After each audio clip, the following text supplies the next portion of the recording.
सुप्रभात। मैं कीर्तिराज सिंह बघेल स्वागत करता हूं आपका आपके अपने GS classroom Vindhya GS circle में। जैसा कि आप सभी को पता है, यूपी टेट की परीक्षा नज़दीक है और साथ ही यूपी पीसीएस आरओ मेंस भी होने वाला है। इन दोनों ही परीक्षाओं में पर्यावरण बहुत ही महत्वपूर्ण रोल अदा करता है। इसी को ध्यान में रखकर विंध्य जीएस सर्किल से आपके लिए पर्यावरण की क्लासेस प्रारंभ हो गई हैं। आज इस कक्षा को हमने दो भाग में बांटा है। पहले भाग में हम एनसीईआरटी बेसिक देखेंगे कि पर्यावरण से संबंधित एक ओवरव्यू ले लेंगे, उसका जायज़ा ले लेंगे कि इसमें हमें क्या क्या शामिल है और किस क्रम में पढ़ना है, और उसी हिसाब से वीडियो क्लासेस को आगे बढ़ाया जाएगा। दूसरे क्रम में हम देखेंगे कि पर्यावरण से संबंधित कुछ टर्म्स होते हैं और उसको किसने प्रचलित किया है, वो भी अक्सर एग्ज़ाम में पूछा जाता है, चाहे वो यूपी पीसीएस हो, चाहे वो टेट वगैरह हो, सी टेट हो। तो इन दो सभी बातों को ध्यान में रख कर ही यह क्लास बनाई गई है। तो चलिए शुरू करते हैं। शुरुआत करते हैं, समझते हैं कि ये जो पर्यावरण बना है यह इसका क्रम क्या है, स्तर। अगर आप किसी भी चीज़ का स्तर जान लेते हैं कि वो कैसे शुरू होता है और कहाँ तक जाता है, तो यह एक कॉन्सेप्ट बिल्डिंग बहुत अच्छी हो जाती है और फिर उससे संबंधित चाहे कैसे भी प्रश्न बने वो आप सहजता से इजीली सॉल्व कर लेते हैं। तो हम पहले देखेंगे कि पर्यावरण का स्तर क्या है। जो निम्न से शुरू करेंगे, मतलब लो से शुरू करेंगे, हाई तक जाएंगे। तो सबसे पहले हमें समझना चाहिए, एक जीव है, जीव है, ये हम हैं, ये आप भी हो सकते हैं, हम हैं, हम सभी जीव। जीव की जो कोशिका होती है, कोशिका इसकी संरचनात्मक और क्रियात्मक इकाई होती है, कोशिका। तो जो कोशिका है यह एक बेसिक पार्ट है, इसका संरचनात्मक और क्रियात्मक इकाई है, संरचनात्मक और क्रियात्मक इकाई। किसी भी जीव की संरचनात्मक और क्रियात्मक इकाई कोशिका होती है। जीव, अब हम देखते हैं जीव के दो प्रमुख लक्षण होते हैं। वह वृद्धि करता है, साथ ही वह जनन करता है, इंटरब्रीडिंग करता है, तो वह जीव की कैटेगरी में आता है। अगर वो वृद्धि करे और साथ ही जनन करे, तो यह वृद्धि करे या जनन करे, दोनों एक ही चीज़ है। कि वो वृद्धि करेगा तो शारीरिक वृद्धि भी होगी और उसकी संख्या में भी वृद्धि होगी, और जनन करेगा इंटरब्रीड, मतलब कैपेबल ऑफ एक्सचेंजिंग जीन्स। कोई भी मतलब जीन का जो ट्रांसफ़र करने के लिए योग्य होता है वह जीव होता है, और साथ ही वह वृद्धि भी करता है, उसमें जीवन होता है। तो जीव देख लिया आपने।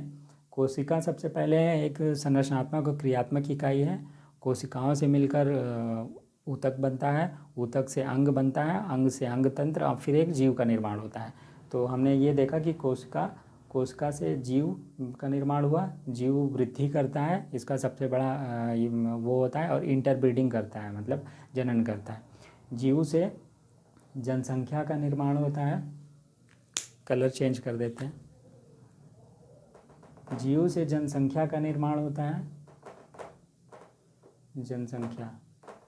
अब ये जनसंख्या क्या होती है? पॉपुलेशन।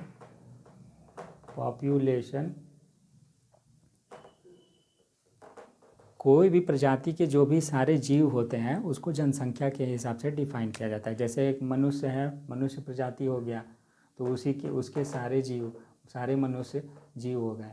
जानवरों की प्रजाति हो गई, जैसे बिल्ली हो गई, ये उसके सभी जीव, सभी मनुष्य इसमें शामिल हैं। सभी बिल्ली हो गई, और क्या कहते हैं, हाथी हो गया।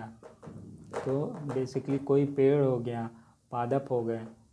तो जो ये कैटेगरी है, जनसंख्या मतलब होता है किसी प्रजाति या स्पेसीज़ के जो सभी जीव हैं जो आपस में अंतर क्रिया करते हैं, इंटरेक्शन करते हैं। इंटरेक्शन हो गया, जैसे खाने का इंटरेक्शन कर रहे हैं, ऊर्जा का इंटरेक्शन कर रहे हैं, और साथ रहने का इंटरेक्शन कर रहे हैं। तो जो अंतर क्रिया होती है उन लोगों में, किसी भी प्रजाति के, जैसे मनुष्य प्रजाति है और सभी मनुष्य आपस में जो इंटरेक्शन करते हैं उसको इंटरेक्ट करते हैं। बिल्ली हो गया, सभी बिल्ली हो गई। पादप हो गया, तो सभी पादप हैं, वो जो आपस में इंटरेक्शन करते हैं। इसमें केवल एक ही पार्ट होगा, मतलब जैसे मनुष्य हैं तो सभी मनुष्य, प्रजाति एक ही होगी। तो किसी प्रजाति के समस्त जीव जो आपस में अंतर क्रिया करते हैं किसी प्रजाति के समस्त जीव, प्रजाति के समस्त जीव, ये समस्त जीव। और दूसरी बात है कि अंतर क्रिया करते हैं। ये दो महत्वपूर्ण पॉइंट है, आप में हमारे साथ नोट डाउन करते चलिए, कॉन्सेप्ट को समझने में आसानी होगी। जनसंख्या का अर्थ हो गया कि किसी प्रजाति के समस्त जीव। पहली बात है कि ये समस्त जीव होंगे, समस्त जीव। और दूसरी बात है कि वो सभी जीवों में अंतर क्रिया होगी। फिर हम आगे बढ़ते हैं। ये जो जनसंख्या से समुदाय का निर्माण होता है, समुदाय मतलब कम्युनिटी, ये हो गया कम्युनिटी, समुदाय कम्युनिटी। पहले एक कोशिका से जीव, जीव से जनसंख्या, जनसंख्या से समुदाय। अब देखिए समुदाय क्या होता है, किसी भी क्षेत्र विशेष में पाए जाने वाली विभिन्न प्रजातियां। यहाँ पर एक प्रजाति थी, किसी प्रजाति, और यहाँ पे इसका हो गया कि किसी क्षेत्र विशेष में। अब इसमें देखिए क्या हो गया, क्षेत्र विशेष होगा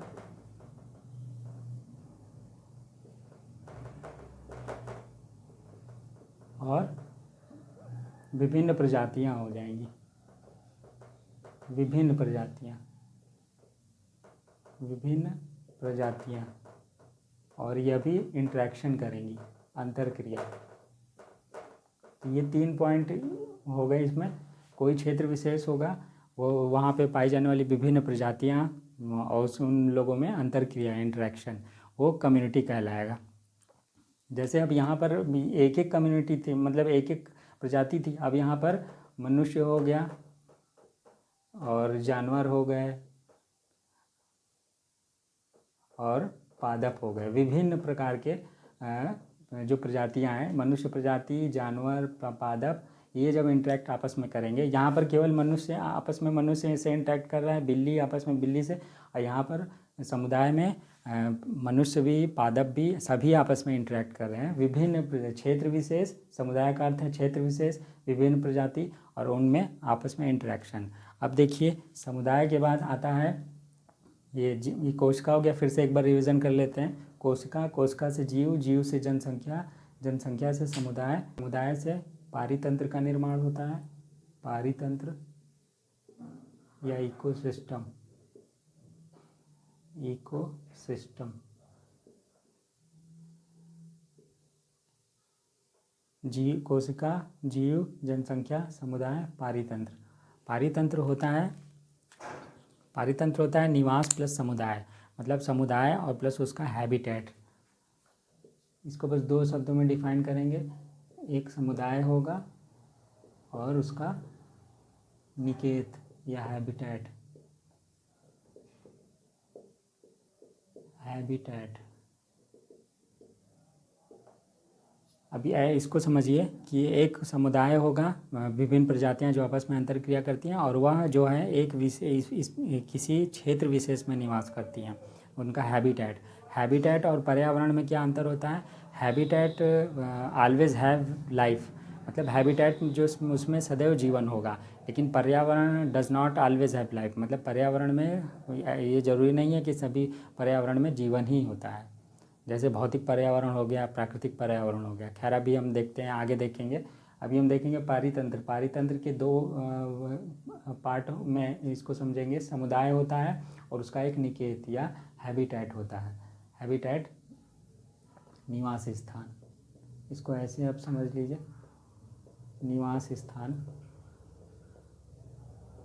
कि वह जो समुदाय है वो कहाँ निवास स्थान, मतलब कहाँ निवास कर रहा है, तो उसको हैबिटेट बोलेंगे। अब देखिए पारितंत्र के बाद, पारितंत्र के बाद जीवोम आता है, जीवोम या बायोम। पारितंत्र को आप लोगों ने समझ लिया। जैसे फिर से एक बार हम समझा दे रहे हैं। पारितंत्र समुदाय एक क्षेत्र होगा, उसमें विभिन्न प्रजातियां होंगी, वो अंतर क्रिया करेंगी। पारितंत्र एक समुदाय होगा और वो समुदाय कहाँ निवास कर रहा है, वो इस निवास स्थान उसका, उसको बेसिकली निकेत या हैबिटेट बोलते हैं, या पारितंत्र के अंतर्गत आता है। ठीक है, सबका एक स्पेशल पारितंत्र हो गया। जैसे आप इसको पर एग्जाम्पल से समझ लीजिए, स्थलीय पारितंत्र हो गया, स्थलीय पारितंत्र, जलीय पारितंत्र हो गया, घास पारितंत्र हो गया, घास पारितंत्र हो गया। तो ये पारितंत्र एक इनका निवास है। जैसे स्थल में रहने वाले विभिन्न प्रजातियां जो स्थल में रहेंगी वो स्थलीय पारितंत्र हो गया। जल में रहने वाली विभिन्न प्रजातियां जो आपस में इंटरेक्ट करती हैं वो जल में रहती हैं। उसका एक निवास स्थान कहाँ है?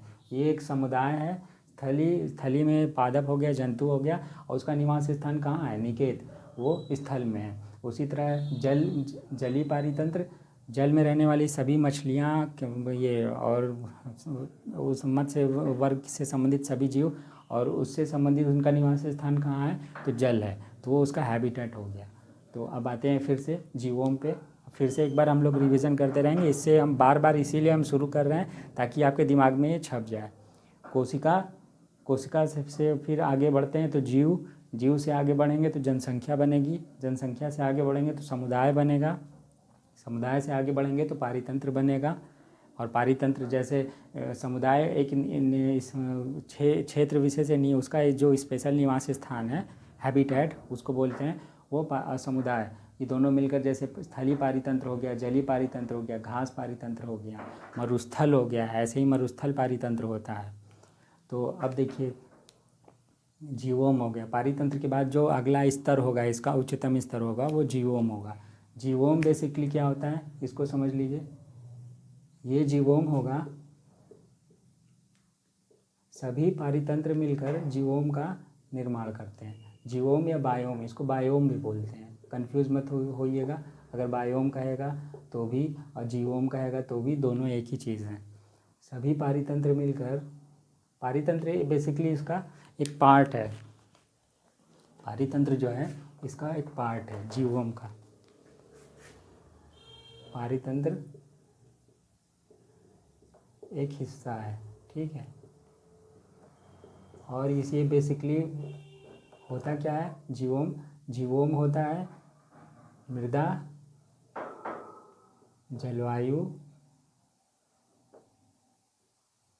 जलवायु प्लस वनस्पति जात और प्राणी जात का समुच्चय। वनस्पति जात, फ्लोरा और फौना, प्राणी जात। इसको एक लाइन में अगर आप डिफाइन करना चाहते हैं तो ये इसका अर्थ होता है, जीवों का अर्थ होता है मृदा प्लस जलवायु प्लस वनस्पति जात और प्राणी जात का समुच्चय, मतलब सेट, ठीक है। ये जैव प्रदेश के नाम से भी जाना जाता है। अभी ध्यान में आ गया तो हम आपको बता रहे हैं, कंफ्यूज मत होइएगा। चाहे जैव प्रदेश का है, चाहे बायोम का है, चाहे जीवोम का है, वो तीनों एक ही चीज़ हैं। पृथ्वी का वह क्षेत्र, पृथ्वी के कई जीवों के, पृथ्वी को कई जीवोमों में या जैव प्रदेश में बांटा गया है। तो यह वो उसका जो एलिमेंट्स होते हैं, वो खंड होते हैं, वो मृदा होगा, जलवायु होगी, वहाँ एक स्पेशल जलवायु पाई जाएगी, वहाँ एक मृदा होगी जो वनस्पति जात, प्राणी जात को सपोर्ट करेगी, ठीक है। तो मृदा होगी, उसकी एक विशेष जलवायु होगी, और वनस्पति जात और प्राणी जात का जो पूरा जो गठजोड़ होगा, सेट होगा, वह बायोम या जीवोम के अंतर्गत आता है। पारितंत्र जो है जीवोम का एक हिस्सा है, ठीक है। अब हमें इसको मिटाना पड़ेगा, उसके पहले ताकि हम इसको आगे बढ़ाएंगे उसके पहले एक बार फिर से रिवीजन कर लेते हैं। कोशिका हुई, कोशिका जो है संरचनात्मक क्रियात्मक इकाई है, इससे जीव बना। जीव का जो गुण होता है वो वृद्धि होता है, वो वृद्धि करता है, जनन करता है। जीव से जनसंख्या या पॉपुलेशन बनती है। यह होता है किसी क्षेत्र, किसी प्रजाति के समस्त जीव जो आपस में अंतर क्रिया करेंगे। किसी प्रजाति, जैसे मानव प्रजाति हो गया, बिल्ली प्रजाति हो गया, पादप प्रजाति हो गया, वो जो सभी आपस में इंटरेक्शन, अंतर क्रिया करेंगे, जनसंख्या हो गया। जनसंख्या से बड़ा जो स्तर है वो समुदाय होगा या कोई क्षेत्र होगा, वो विभिन्न प्रजातियाँ होंगी, पादप भी होंगे, जंतु भी होंगे। यहाँ पर केवल पादप होगा और केवल जंतु होगा, लेकिन जब ये विभिन्न प्रजाति की बात कर रहे हैं, डिफरेंट स्पेसीज़ की, तो पादप और जंतु सब मिलकर आपस में अंतर क्रिया कर रहे हैं। अब समुदाय के आगे बढ़ते हैं तो पारितंत्र या इकोसिस्टम होगा। ये जो होगा, जो समुदाय होगा, उसका एक कोर निवास स्थान या हैबिटेट होगा, उसको पारितंत्र बोलते हैं। जैसे स्थलीय पारितंत्र हो गया, जलीय पारितंत्र हो गया, जल में रहने वाले सभी जीव जंतु, और स्थलीय पारितंत्र सभी स्थल में रहने वाले। घास पारितंत्र अलग हो गया, उसी तरह मरुस्थल पारितंत्र हो गया।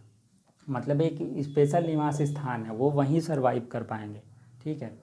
अब पारितंत्र से आगे बढ़ने पर जीवोम हो गया। जीवोम या बायोम या जैव प्रदेश, पृथ्वी का एक हिस्सा जहाँ एक प्रकार की मृदा पाई जाएगी, जहाँ एक प्रकार की विशेष जलवायु पाई जाएगी। ये मृदा और जलवायु या उचावच सभी एक दूसरे ये वनस्पति को बढ़ने में, प्राणी के बढ़ने में सपोर्ट करेंगे, मतलब उनके वृद्धि में ही सपोर्ट करेंगे। तो यहाँ पर जो एलिमेंट है, इसके तत्व हैं जीवोम के, वो मृदा है, जलवायु है और वनस्पति जात और प्राणी जात का एक पूरा सेट है। अपारी तंत्र से ही मिलकर जीवोम बनना है। अब हम इसको मिटाते हैं ताकि इसको हम आगे बढ़ाएं। तो आप लोगों ने देखा कि जीव, जनसंख्या, जनसंख्या, जनसंख्या के बाद समुदाय, समुदाय के बाद पारितंत्र, पारितंत्र के बाद जीवोम। इसी तरह हम आगे बढ़ेंगे। ये हमारा बेसिक कॉन्सेप्ट है कि कैसे किसी भी परीक्षा में आप इससे संबंधित कोई भी किसी भी प्रकार का प्रश्न आएगा तो आपका कॉन्सेप्ट अगर क्लियर होगा कि जैसे कोई भी चीज़ कैसे आगे बढ़ती है, उसका स्तर क्या होता है, निम्न स्तर क्या होता है, उच्च स्तर क्या होता है, तो आप ये कर लेंगे। तो ये हमारा हो गया जीव, जनसंख्या, ये समुदाय, पारितंत्र। पारितंत्र के से अब हम शुरू कर रहे हैं। पारितंत्र ये आगे बढ़ा तो ये जीवोम बना, जीवोम भी हमने बता दिया। जीवोम आगे बढ़ा तो जीवमंडल हो गया, जीवमंडल। ठीक है। और ये जीवमंडल क्या होता है, ये मान लीजिए स्थल है, स्थल का ऊपरी हिस्सा ये वायुमंडल हो गया, वायुमंडल का निचली हिस्सा। ठीक है। स्थलमंडल, स्थलमंडल, वायुमंडल और जलमंडल, जलमंडल हो गया। ठीक है। ये तीनों मिलकर जो जीवन को सपोर्ट करते हैं, यहाँ पर जो जीवन होगा, जीवन को सपोर्ट करेंगे, तो ये जो होगा वो जीवमंडल कहलाएगा। ठीक है। बेसिकली ये जो जीवमंडल है, ये जलमंडल, जलमंडल, स्थलमंडल का मृदा वाला पार्ट और जिस पर हम रहते हैं, और वायुमंडल का निचला हिस्सा, ये सभी जब तीनों आपस में मिलते हैं वहाँ जीवन की पर्याप्त दशाएं होती हैं, जीवन की अनुकूल दशाएं होती हैं, वही जीवमंडल कहलाता है। जीवन की दशाएं मतलब वहाँ पे आदमी सर्वाइव कर पाता है, तो वो जीवमंडल कहलाता है। अब जीवमंडल क्या है, पृथ्वी है, पृथ्वी हमारी पृथ्वी है। पृथ्वी का जो पर्यावरण है, अब पर्यावरण दो पार्ट में बटा हुआ है, सांस्कृतिक पर्यावरण और प्राकृतिक पर्यावरण। सांस्कृतिक पर्यावरण और प्राकृतिक पर्यावरण। ठीक है। अब आप कहेंगे कि पर्यावरण क्या है, तो एनसीईआरटी की परिभाषा के अनुसार कई बार होता है कि स्टेट पीसेस में विभिन्न तरह की परिभाषाएं किताब चलती हैं और उससे अलग अलग निकलता है, तो एनसीईआरटी की परिभाषा सर्वमान्य होती है।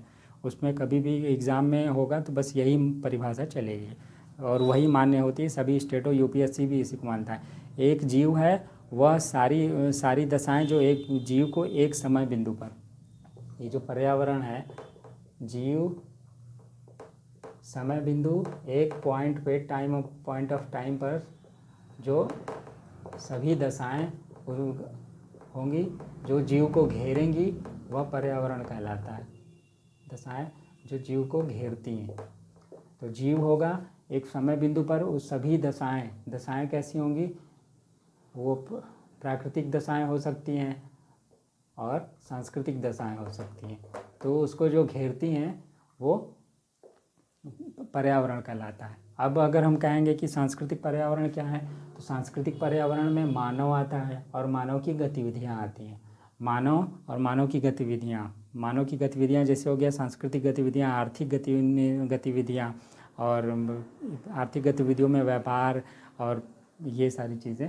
और प्राकृतिक पर्यावरण का अगर हम डिवीज़न करेंगे तो प्राकृतिक पर्यावरण का अर्थ होता है स्थलमंडल, पृथ्वी के चार जो रियल में होते हैं, उसके अंतर्गत प्राकृतिक पर्यावरण आता है स्थल मंडल हो गया, जल मंडल हो गया, वायुमंडल हो गया और जीवमंडल हो गया। तो अगर प्राकृतिक पर्यावरण की बात की जाए तो इसके अंतर्गत ये 4 शामिल है। प्राकृतिक पर्यावरण, स्थल मंडल भी इसमें शामिल है, जल मंडल भी इसमें शामिल है, वायुमंडल भी इसमें शामिल है, जीवमंडल भी इसमें शामिल है। प्राकृतिक मतलब ये सारी चीज़ें, प्राकृतिक मतलब होगा उसमें जीवन होगा, वो नेचुरली बढ़ेगा। नेचुरली जैसे पादप बढ़ते हैं और मनुष्य बढ़ता है, मनुष्य भी अपने आप से ही ईश्वर की कृपा से बढ़ा, पादप भी बढ़े तो वो नेचुरली बढ़े, इसमें आर्टिफिशियल कुछ नहीं है, इसीलिए इसके लिए आगे प्राकृतिक लगा है। पर्यावरण का अर्थ हो गया कि एक समय बिंदु पर जो भी सारी दशाएं एक जीव को घेरती हैं या किसी निर्जीव को घेरती हैं वो सारी उसकी पर्यावरण हो गई। तो पर्यावरण, जब प्राकृतिक पर्यावरण की बात करेंगे तो इसमें ये शामिल है, लेकिन जब अब भौतिक पर्यावरण की बात करेंगे तो आर्टिफिशियल हो गया। तो ये भौतिक पर्यावरण अगर पूछेगा तो इसके अंतर्गत जीवमंडल शामिल नहीं है, इसके अंतर्गत केवल स्थल मंडल शामिल है, स्थल मंडल, जल मंडल और वायुमंडल शामिल है। तो देखिएगा एक क्वेश्चन यहीं से निकल जाएगा कि फिजिकल इन्वायरमेंट की बात की जा रही है, भौतिक पर्यावरण, तो स्थल मंडल, जल मंडल, वायुमंडल ये फिजिकल है या ठीक है, इसमें जीवन नहीं है, फिजिकल नो लाइफ। लेकिन जब अब प्राकृतिक पर्यावरण, नेचुरल इन्वायरमेंट की बात कर रहे हैं तो नेचुरल, जब कोई भी चीज़ नेचुरल अगर हम पूछ रहे हैं तो नेचुरल में पादप भी और जंतु दोनों शामिल है, अर्थात जीवमंडल शामिल है। तो प्राकृतिक पर्यावरण की अगर बात हो जाए तो स्थल मंडल, जल मंडल, वायुमंडल, जीवमंडल। भौतिक पर्यावरण या फिजिकल इन्वायरमेंट की बात हो तो स्थल मंडल, जल मंडल और वायुमंडल ये शामिल है। तो पृथ्वी है, पृथ्वी का जो पर्यावरण है वो 2 पार्ट में, पृथ्वी को जो सारी दशाएं एक समय बिंदु पर घेरती हैं वो सांस्कृतिक हैं, सांस्कृतिक पर्यावरण, ठीक है, और प्राकृतिक पर्यावरण। तो पृथ्वी का प्राकृतिक पर्यावरण स्थल मंडल, जल मंडल, वायुमंडल, जीवमंडल। और भौतिक पर्यावरण की बात की जाए थोड़ा सा तो जीवमंडल इसमें से काट देंगे तो स्थल मंडल, जल मंडल, वायुमंडल ये भौतिक पर्यावरण कहलाएगा। तो अब हमारा ये क्रम है, छोटे से में हम समझा देते हैं। पृथ्वी, इसको अलग से देखिए, पृथ्वी के बाद ये जीवमंडल बना, जीवमंडल के बाद ये आपका बायोम बना, बायोम के बाद आपका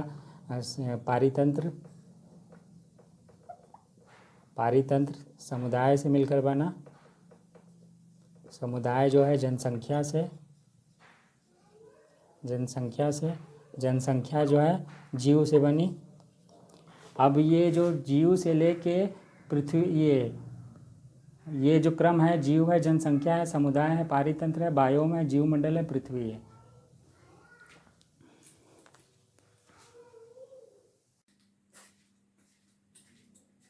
चलिए शुरू करते हैं, इसको फिर से एक बार देख लेते हैं। पृथ्वी है, पृथ्वी का भौतिक पर्यावरण अगर कोई कहेगा तो स्थल मंडल,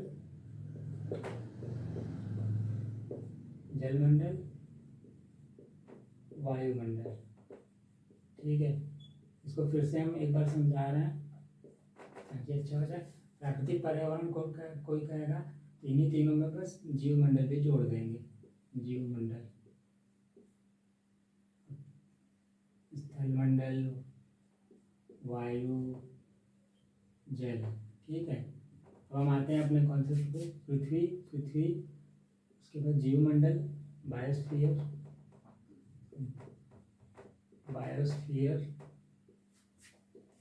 दिख रहा होगा आपको, पृथ्वी, जीवमंडल, इससे निचला स्तर आता है बायोम, ये जीवोम का, बायोम, जीवोम। उसके बाद ये एक स्तर हो गया, इसके बाद आएगा पारितंत्र या इकोसिस्टम, पारितंत्र, इकोसिस्टम, ठीक है। पृथ्वी के नीचे जीवमंडल, उसके बाद फिर जीवोम या बायोम, फिर पारितंत्र आपका बना समुदाय से, समुदाय या कम्युनिटी, समुदाय कम्युनिटी एक ही चीज़ है। समुदाय आपका बना जनसंख्या से, जनसंख्या या पॉपुलेशन, जनसंख्या पॉपुलेशन। उसके बाद जनसंख्या जो है जीव से बनती है, जीव या ऑर्गेनिज्म, ठीक है। जीव बनता है कोशिका से, कोशिका या सेल, ठीक है। तो अब आप देख रहे हैं जो सबसे निचला क्रम है कोशिका, कोशिका से जीव, जीव जो है फिर जनसंख्या बना, जनसंख्या से समुदाय, समुदाय से पारितंत्र, पारितंत्र से बायोम या जीवोम, जीवोम से जीवमंडल, जीवमंडल से पृथ्वी। तो ये अगर आपसे कोई पूछेगा कि पर्यावरण का जो स्तर है वो निचले से उच्चतम की ओर किया जाएगा, ठीक है। अब इसी में अब हमारा जो सेकंड पार्ट है उसमें आता है जो कुछ टर्म्स होते हैं उसको किसने प्रचलित किया, उससे संबंधित प्रश्न आते हैं। तो अगर आपसे किसी ने कहा कि पारितंत्र की परिभाषा किसने दी है या पारितंत्र को परिभाषित किसने किया है, तो टांसले होगा। इसको याद करने का सिंपल एक तरीका है, तंत्र ट, यहाँ भी ट है, ट की ध्वनि, और यहाँ भी ट है। तो ये एक ट्रिक समझ लीजिएगा, टांसले पारितंत्र। जब इकोसिस्टम की बात आए या पारितंत्र की बात आए तो उसको परिभाषित टांसले ने किया है, ठीक है। अब जो है कभी इकोलॉजी होता है, पहले हम समझ लेते हैं इकोलॉजी क्या होता है। जीव से लेके, ठीक है, ये आपके जीवमंडल तक, जीव और जीवमंडल, जीव उसका सबसे उच्चतम जो है हिस्सा, सर्वोच्च खंड जीवमंडल है। इसका जो अध्ययन होता है, अध्ययन, वो पारिस्थितिकी कहलाता है, ये इकोलॉजी। आप देख लीजिए, इसको फिर से हाईलाइट कर देते हैं। जीवमंडल, जीवमंडल और उस जीव से लेके जीवमंडल तक उसमें जो भी शामिल है, चाहे जीव है, चाहे जनसंख्या हो गया, समुदाय हो गया, पारितंत्र हो गया, बायोम हो गया, जीवोम हो गया, जीवमंडल हो गया, इसका अध्ययन यहाँ से लेके यहाँ तक का जो अध्ययन है, स्टडी, ये जो है आपका इकोलॉजी कहलाता है। इकोलॉजी, इकोलॉजी या पारिस्थितिकी, ठीक है, पारिस्थितिकी। अभी आपने देखा पारितंत्र, पारितंत्र जो है समुदाय और उसके निकेत है, समुदाय जो आपस में इंटरेक्शन करता है वो, और वो हो गया। पारितंत्र को हम अभी आगे पढ़ेंगे कि इसको पारितंत्र के घटक क्या हैं, पारितंत्र के घटक क्या हैं, जैविक घटक और अजैविक घटक। उसके बाद पारितंत्र की क्रियाविधि क्या है, ये सारी चीज़ें हम अपनी नेक्स्ट क्लास में देखेंगे। अभी हम देख रहे हैं कि इसको ओवरव्यू क्या समझना, इसमें क्या क्या शामिल है। तो अगर आप पारितंत्र हो गया तो उसको परिभाषित किया टांसले ने, ट यहाँ भी आ रहा है, ट यहाँ भी ट आ रहा है, ठीक है। और अब इकोलॉजी क्या है, इसको अगर आप समझना चाहते हैं तो जीव निम्नतम क्रम है और उच्चतम क्रम है जीवमंडल। इसका जो अध्ययन है जीव से लेकर जीवमंडल तक के अध्ययन को हम इकोलॉजी कहते हैं। स्टडी जो है इकोलॉजी कहलाती है। ये आपकी इकोलॉजी हो गई। और इकोलॉजी टर्म जो जिसने भी वो किया है वो हैकल, अर्नेस्ट हैकल इनको नाम है। यह बहुत चर्चित प्रश्न है, पीसीएस में भी पूछा जाता है और टेट में भी, आरओ एरो में भी पूछा जा सकता है। पारिस्थितिकी या इकोलॉजी को डिफाइन किया है हैकल ने। याद रखिएगा, पारितंत्र जब आएगा तो टांसले होगा, पारिस्थितिकी जब आएगा तो हैकल आएगा। अब हम अपना नेक्स्ट देखते हैं। उसी में एक चीज़ और देख लीजिए, जब जीवोम की बात आए या बायोम की, तो बायोम को परिभाषित किया है एडवर्ड सुएस ने, एडवर्ड सुएस, ठीक है, ये याद रखिएगा। अभी इसको मिटा के हम फिर से इसको नए सिरे से बताते हैं। अभी जो हम इसके दूसरे पार्ट में चल रहे हैं वीडियो के, उसमें हम कौन सा टर्म किसने परिभाषित किया है वो देख रहे हैं। इसको फिर से हम देख लेते हैं। आशा होगी कि हम करते हैं कि ये आप लोगों ने इसको नोट डाउन कर लिया होगा। तो हम अपने दूसरे पार्ट में देखेंगे।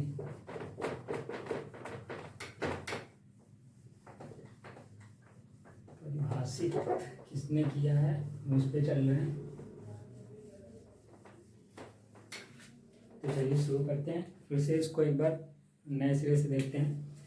पारितंत्र अगर किसी ने कहा, ये आप लिखते चलिए, पारितंत्र इकोसिस्टम, इकोसिस्टम, तो इसको ट, यहाँ भी ट है, ट याद करने का ट्रिक है, ट्रांसलेट, यहाँ भी ट है, ठीक है। इकोलॉजी अगर किसी ने कहा, इकोलॉजी या पारिस्थितिकी, इसको किसने परिभाषित किया है, ये आपका होगा हैकल, ठीक है। अभी आपने देखा जीवोम किसने परिभाषित किया है, ये अगर आएगा बायोम या जीवोम, तो ये होगा एडवर्ड सुएस,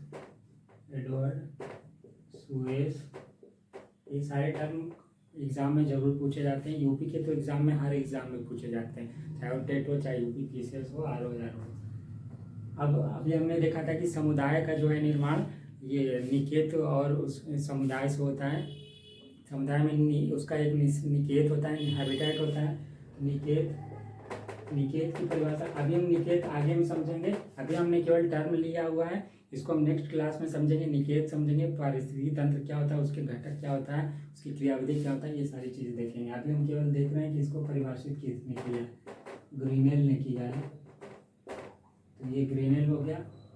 निकेत या हैबिटेट अगर किसी ने कहा तो उसको परिभाषित ग्रीनेल ने किया है, ठीक है। अब एक होता है डीप इकोलॉजी, गहन पारिस्थितिकी, डीप या गहन पारिस्थितिकी,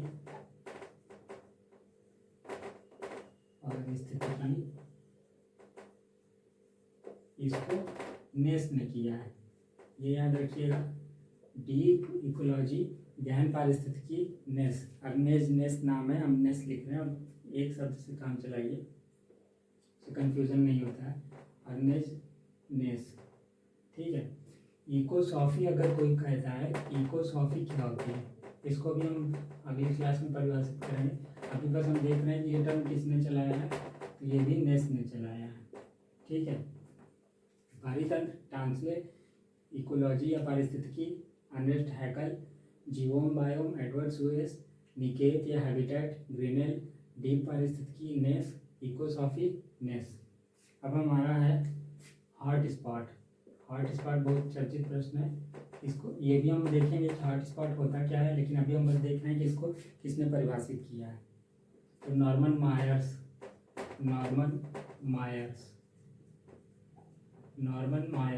ये मायर्स है। हॉट स्पॉट नॉर्मन मायर्स ने परिभाषित। हॉट स्पॉट, तो ये सिल्विया अर्ल ने इसको परिभाषित किया है, सिल्विया अर्ल। तो आप ये समझ लीजिए, पारितंत्र, इकोसिस्टम, ट्रांसलेट, इकोलॉजी, हैकल, जीवोम, एडवर्ड सुएस, निकेत, Grinnell, deep ecology, Naess, ecosophy, Naess, hot spot, Norman Myers, hope spot, Sylvia Earle. अब इसके आगे हम देखते हैं। उम्मीद है कि आपने नोट डाउन कर लिया होगा, और इसकी जो कुछ टर्म्स हैं जिसको अभी हमने आज नहीं बताया, इसको हम नेक्स्ट क्लास में देखेंगे। एक होता है 10% का नियम, law of 10%, transfer of energy, 10% नियम, ये लिंडमान ने दिया है। इसको भी हम बताएंगे कि 10% का नियम है, 10% का ऊर्जा ट्रांसफर का नियम, ऊर्जा स्थानांतरण का नियम लिंडमान ने दिया है। उसके बाद पिरामिड, पारिस्थितिकी पिरामिड,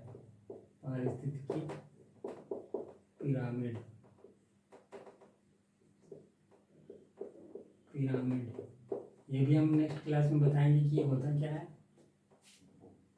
ये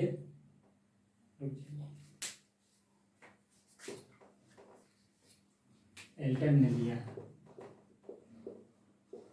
ठीक है। तो अभी आपने देखा कि विभिन्न जो एग्ज़ाम में पूछे जाने वाले टर्म्स हैं कि उसको किसने प्रचलित किया है, वो देखा। इसकी बस हम अभी ये बता रहे हैं कि ये किसने प्रचलित किया, इसकी जो परिभाषा है या इसके इनके अंतर्गत क्या शामिल है, ये होता क्या, ये हम अभी क्लास में बताएंगे। तो 10% का नियम लिंडमान ने, पारिस्थितिकी पिरामिड एल्टन ने बनाया है। तो आज की क्लास यहीं समाप्त होती है, और इस वीडियो को ज़्यादा से ज़्यादा लाइक करिए, शेयर करिए, कमेंट ज़रूर करिए। कमेंट चाहे आप अच्छे करिए चाहे बुरे करिए, इससे ये पता चलता है कि हमें उसमें क्या सुधार करनी चाहिए और उसमें क्या शामिल करना चाहिए। और कमेंट ज़रूर करिएगा, और मिलते हैं हम अपनी नेक्स्ट क्लास में जो पर्यावरण से संबंधित। अभी आपने देखा कि इससे कुछ टर्म्स हमने उठाए थे, जैसे 10% का नियम क्या हो गया, पारिस्थितिकी पिरामिड क्या हो गया, निकेत क्या हो गया, पारिस्थितिकी तंत्र के इकोसिस्टम के घटक क्या हो गए, ये हम सारी अगली कक्षा में देखेंगे। तब तक के लिए हमें इजाज़त दीजिए। धन्यवाद।